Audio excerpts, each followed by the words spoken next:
Deuteronomy chapter 24.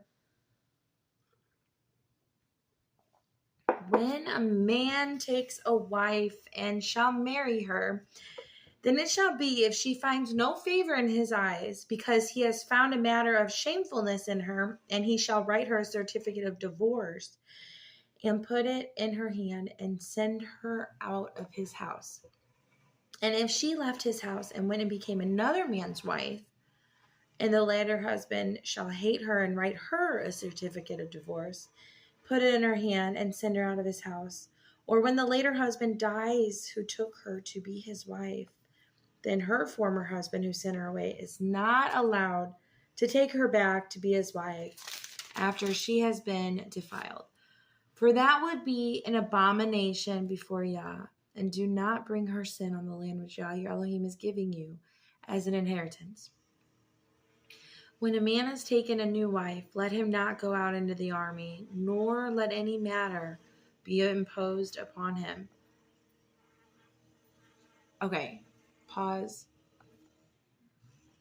Right there in verse 5. When a man has taken a new wife, let him not go out into the army.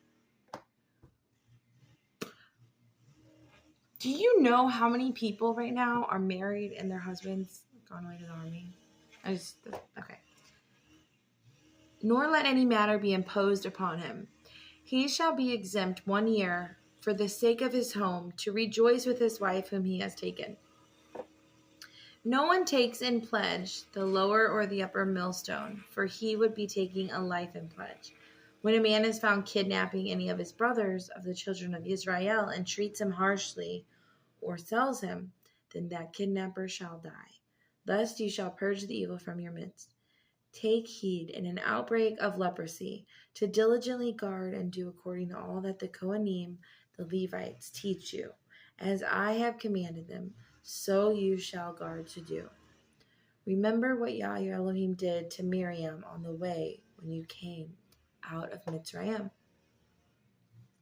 When you lend your brother a loan, do not go into his house to get his pledge. Stand outside and let the man to whom you lend bring the pledge out to you. And if the man is poor, do not sleep with his pledge. By all means, return the pledge to him at sundown, and he shall sleep in his own garment, and shall barak you, bless you, and it shall be righteousness to you before Yah your Elohim. Do not oppress a hired servant who is poor and needy, of your brothers or of strangers who's in your land within your gates. Give him his wages on the same day, and do not let the sun go down on it, for he is poor, and lifts up his being to it, so that he does not cry out against you to Yah, and it shall be sin in you. Fathers are not put to death for their children, and children are not put to death for their fathers. Each is to die for his own sin. Do not twist the right ruling of a stranger or the fatherless, nor take the garment of a widow. You shall remember that you were a slave in Egypt, and that Yah your Elohim redeemed you from there. Therefore I am commanding you to do this word. When you reap your harvest in your field and have forgotten a sheaf in the field, do not go back to get it.